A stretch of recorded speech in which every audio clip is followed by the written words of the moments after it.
Aš esu Živilė Milkė, čia mano senelių žemė. Aišku, esu gamtos žmogus labai, tai norėjusi pabėgti į tą gamtą iš buto. Ir vieną pavasarį atvažiavau čia, užlipau ant savo piliakalnio vadinamo. Ir va tada nusprendžiau, kad reiktų jau čia pradėti darbuotis, nes vieta nebloga, labai gražus reljefas. Buvo apleista sodyba, 40 metų laukia mūsų ją.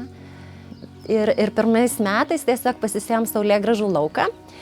Ir leidom žmonėm važiuoti, grožėtis, gėrėtis tuo metu ir išgirdau labai daug gražių atsiliepimų iš mūsų lankytojų, saulėgrąžų lauko lankytojų, kad fantastika, kaip ramu, gražu. Ir tada pagalvojau, kad turim šitokią didelę teritoriją, kodėlgi nepasidalinti ir su žmonėmis, leisti atvažiuoti, pailsėti, atitrūkti nuo to miesto šurmulio. Kaip greitai ir startavom ir pastatėm tą pirmą nameliuką.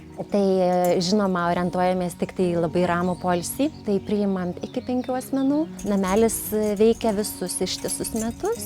Tai tikrai mes turim tų ir lankytojų, ir žiemos metu ypatingai, sakysim.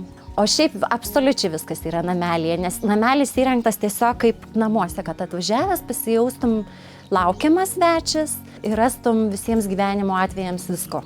Tiesiog, kad būtų komfortabilu, ar ne, ir jaustųsi svečiuose, bet kaip namuose.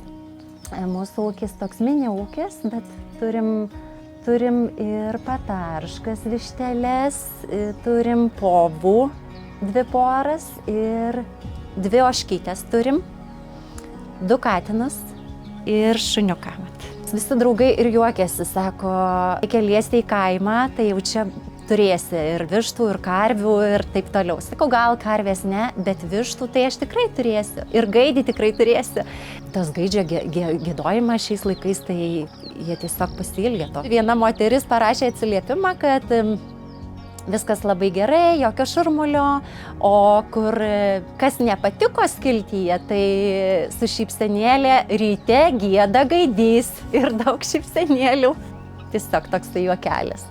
Pastatėm dar vieną namelį, erdvesnį truputėlį, tenai talpinsim 10 žmonių, bet irgi tik tai ramiam poilsiui ir tenai turėsim įdomių dalykų. Planuojam gaminti hidrolatus, gal net yra minčių ir toliau, ta prasme, tas edukacijas plėsti, prieš Velykas daryti kiaušinių marginimo edukacijas. Taip pat turim savo svetainę, ten yra ir parduotuvė, prekiaujam arbatėlėm savo, tokiam smulkmenėlėm.